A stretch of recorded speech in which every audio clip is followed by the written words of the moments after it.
ધોળાવીરા નગરથી થોડે આગળ 10 કિમી દૂર જઈએ એટલે ત્યાં વન વિભાગ દ્વારા ફોસિલ પાર્ક બનાવવામાં આવ્યો છે કે જ્યાં 16 મિલિયન વર્ષ જૂના વૃક્ષોના થડના અવશેષો છે, જેનો જોવા અને ઐતિહાસિક વારસાને તેમની યાદોમાં સંગ્રહિત કરવા માટે ભારતભરમાંથી પ્રવાસીઓ મુલાકાત લે છે. આ પાર્કને કચ્છમાં જુરાસિક પાર્ક પણ કહેવામાં આવે છે. કહેવાય છે કે 2016માં એક સિક્યુરિટી ગાર્ડે એક અસમી વૃક્ષની શોધ કરી હતી અને પછી તેને વડોદરા યુનિવર્સિટીમાં પરીક્ષણ માટે મોકલવામાં આવ્યું. ત્યારે ત્યાં જાણવા મળ્યું કે આ કોઈ સામાન્ય વૃક્ષ નથી, પરંતુ ભૂલાઈ ગયેલો ઇતિહાસ છે અને 16 મિલિયન વર્ષ જૂના એશિયા ક્ષેત્રની પ્રાચીન વૃક્ષોમાંથી એક છે. ત્યારબાદ આ સ્થળને સંવેદનશીલ જાહેર કરવામાં આવ્યું અને આને ફોસિલ પાર્ક ધોળાવીરા નામ આપવામાં આવ્યું. અત્યારે પ્રવાસન સ્થળ તરીકે આ સ્થળ ઉભરી રહ્યું છે. રોડથી અંદર જવા માટે કાચો રસ્તો છે અને આ પાર્ક સવારે 9થી સાંજે 7 વાગ્યા સુધી ખુલ્લો રહે છે.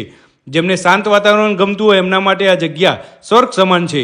તો જ્યારે પણ ધોળાવીરાની મુલાકાત લો તો સાથે સાથે આ ફોસિલ પાર્ક પણ જોવાનું ના ભૂલતા હો.